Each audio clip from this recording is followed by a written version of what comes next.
మనకి కళలు వస్తుంటాయి కదా, కళలు వాటి ప్రభావాలు ఈ 2026 సంవత్సరం అంతం వరకు కూడా మీకు వచ్చే కళలు ఎలా ఉంటాయి, వాటి యొక్క ప్రభావం వలన మీ జీవనంలో ఎలా ఏ పరిణామాలు చోటు చేసుకుంటాయో చూద్దాం. ముందుగా ఓం వసుదేవసుతం దేవం కంసచాణూరమర్దనం దేవకీ పరమానందం కృష్ణం వందే జగద్గురుం. కృష్ణం వందే జగద్గురుం అర్జునం వందే జగదేక వీరం. ఓం శ్రీ రాధాకృష్ణాభ్యాం నమః. మనకి ఏదైనా కొండ ఎక్కుతున్నట్టు కళలు వచ్చినాయి అనుకోండి, ఏమండి బాబాయ్ చచ్చిపోతామండి, కొండ ఎక్కుతున్నట్టు కళలు వస్తున్నాయండి అని చాలామందికి సందేహాలు వస్తాయి. కొండ ఎక్కుతున్నట్టు వస్తే మీరు జీవితంలో పైకి వస్తున్నట్టు లెక్క. ఏమండి నీళ్ళు వచ్చినాయండి కళ్ళలోకి, ఏమండి నీళ్ళు వస్తే అందులో తెల్లగా నీళ్ళు ఉన్నాయనుకోండి, బురద నీళ్ళు కాకుండా మీ యొక్క సమస్యలన్నీ కూడా పరిష్కారం అయిపోతున్నాయి అని అర్థం. అలాగే బురద నీళ్ళుంటే కష్టాల్లో కూరుకుపోతున్నారు అని వస్తాయి.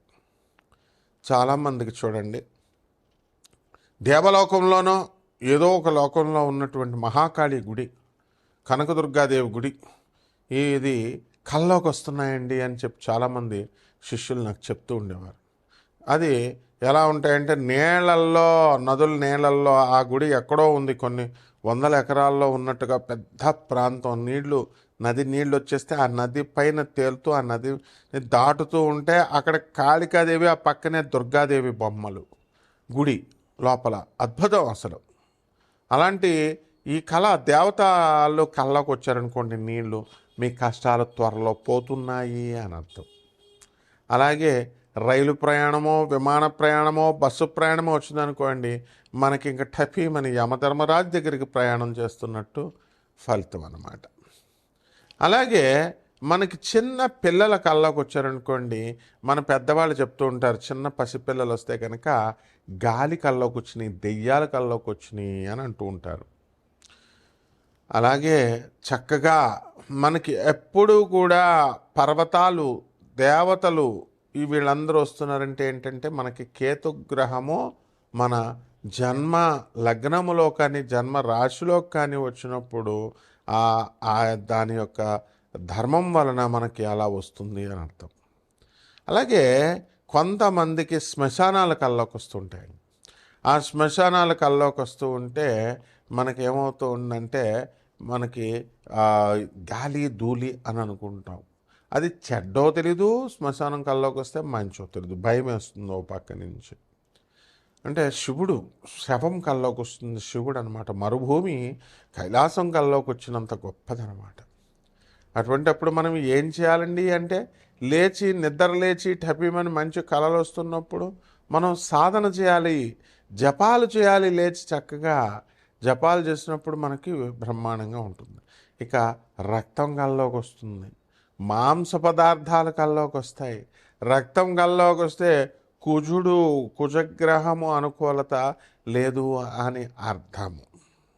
ఇక ఏదన్నా ఎవరినన్నా మర్డర్ చేసేసినట్టు కానీ, లేకపోతే చేపల్ని కోళ్ళని కోసేసినట్టు కానీ, మేకల్ని వీటిని ఇవన్నీ కూడా మన కల్లోకి వస్తే కనుక త్వరలో మనకి యాక్సిడెంట్లు జరగబోతున్నాయి, లేకపోతే కొన్ని అప్పుల బాధలు జరగబోతున్నాయి అని అర్థం అన్నమాట. అదేవిధంగా మనకి ఇంకా కళ్ళకి ఏమొస్తాయి, వ్యాపారం చేస్తున్నట్టో, షాపుల్లో కూర్చున్నట్టో, ఇలా మనకి అది ఉంటే యావరేజ్గా వీళ్ళు బిజినెస్ చేస్తున్నారు అని కళ్ళలోకి మనకి వచ్చినట్టు. అలాగే స్త్రీలతో రమిస్తున్నట్టు కళ్ళలోకి వస్తాయి. ఆ రమించడం అనేటటువంటి కళ చాలా మంచి కళ అన్నమాట.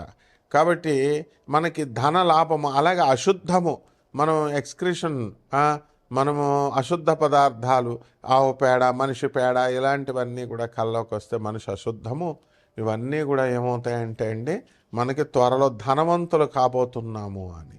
అలాగే చేపల కళ్ళలోకి వచ్చినాయి అనుకోండి, చేపల కళ్ళలోకి వస్తే ఆ చేపల త్వరలో మనకి కష్టాలు ఈదుతున్నాము అని అర్థం. పాముల కళ్ళలోకి వస్తాయి, పాముల కళ్ళలోకి వచ్చినప్పుడు దేవతా జాతి సర్పాలు కనుక మనకి కల్లో కనుక వచ్చినట్లయితే మనకు తప్పకుండా మనకి కష్టాల నుంచి మనం విముక్తులవుతున్నాము అని అర్థం. అయితే పాము మామూలు ఆర్డినరీ పాము కనుక కల్లోకి వస్తే ఒక దెయ్యము కల్లోకి వచ్చినట్టు, గాలి స్పిరిట్ కల్లోకి వచ్చినట్టు. కానీ అదే మనకి కాటు వేసినట్లయితే తప్పకుండా అది మనల్ని మంచి జరగబోతుంది త్వరలో అని అర్థం. ఈ విధంగా 12 రాశుల వారికి అందరికీ కూడా 12 రాశుల వారికి ఈ నవంబర్ నెల 2025 సంవత్సరం నుంచి డిసెంబర్ 31, 2026 సంవత్సరం వరకు జరిగేటటువంటి పరిణామాలు ఏ విధంగా ఉంటాయి, కలర్ రూపంలో మీకు జాతకం ఎలా ఉండబోతోంది, ఇవన్నీ కూడా మనం చెప్పడం జరుగుతుంది. మనం వరల్డ్ నెంబర్ 1 ఆస్ట్రాలజర్ కాబట్టి మన యొక్క ఫోన్ నెంబర్ కొట్టగానే మన పేరు కొట్టగానే గూగుల్లో వేరే వాళ్ళు దొంగ జ్యోతిష సెంటర్లు పెట్టుకుంటున్నారు, దొంగ వెధవలు కొంతమంది వాళ్ళ ఫోన్ నెంబర్లు పెట్టుకుంటున్నారు. ఈ విధంగా ఉన్నారు కాబట్టి ఎట్టి పరిస్థితుల్లో మీరు మన అమెరికా నెంబర్కి మీరు కాల్ చేయండి. మన కార్పొరేట్ ఆఫీస్, యుఎస్ ఆఫీస్, మన గురుదేవులైనటువంటి ప్రభాత్ రంజన్ సర్కార్ గారు బాబా క్వార్టర్స్ అది. తర్వాత ఆల్ ఇండియాలో మొత్తం 300 బ్రాంచీలు, 600 సెంటర్లలో 200 దేశాల పైగా ఉన్నటువంటి ఆనంద్ మార్గ ఆశ్రమం బాబా క్వార్టర్స్ అది. దాని గురుదేవుల యొక్క అనుగ్రహము మనకి ఉంది కాబట్టి మీ అందరికీ అది రావాలని చెప్పి నాసా రిపోర్ట్స్ను ఆధారంగా చేసుకొని, అలాగే మనము ఈ యొక్క time line feature and GPS సిస్టంతో ట్రాకింగ్ చేస్తూ మనము ఈ యొక్క జాతకాలు జీపీఎస్ సిస్టంతో జాతకాలు చెప్పడం జరిగింది.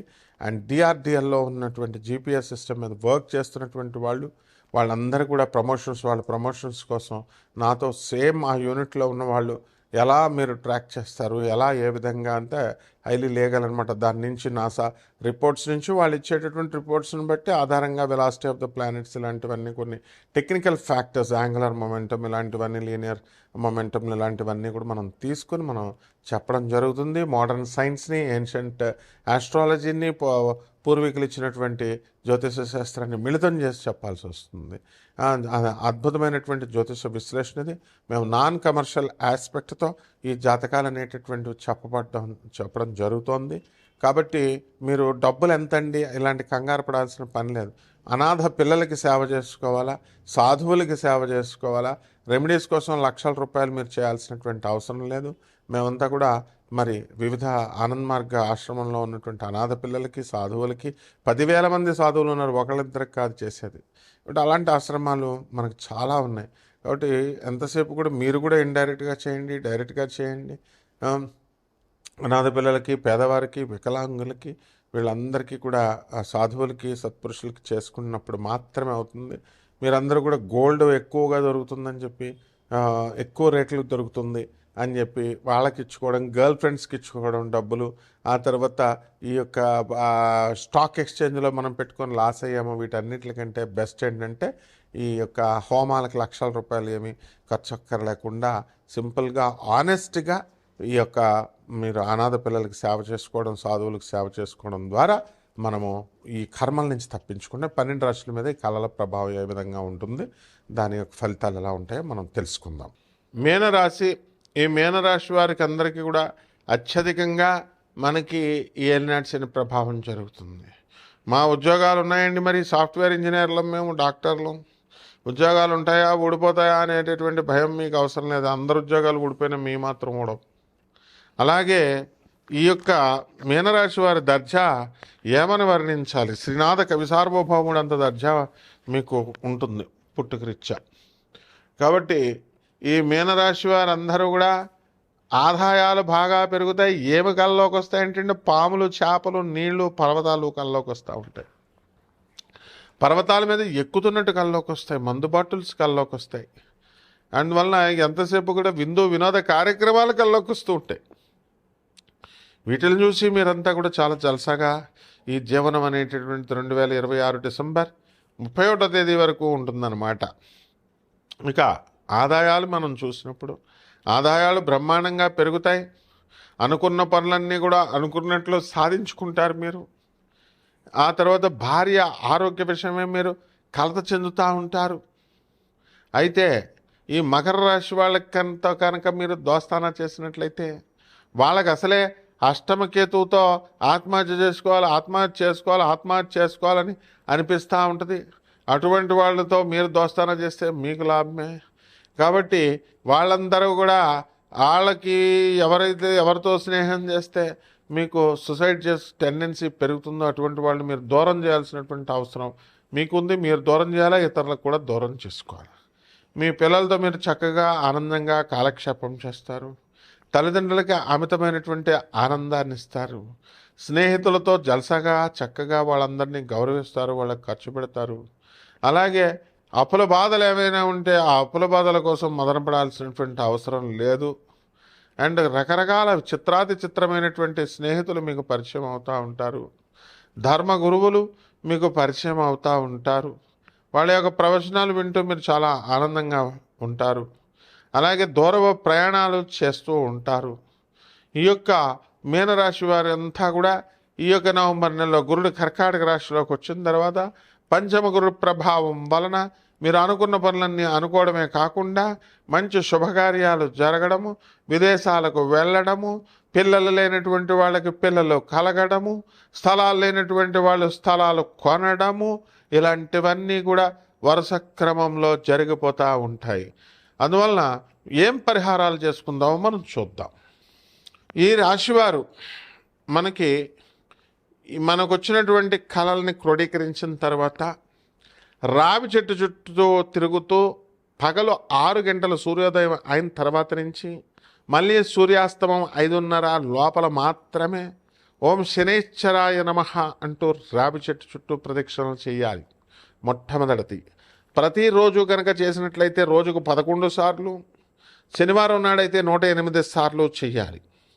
ఇకపోతే రెండవది వచ్చేసరికి మారేడాకులతో శివలింగం పైన మీరు వేసుకుంటూ ఓం నమః శివాయ అంటూ మీరు శివుడికి అభిషేకం చేసుకోవాలి. దేవాలయాలకు వెళ్ళాల్సినటువంటి అవసరం లేదు.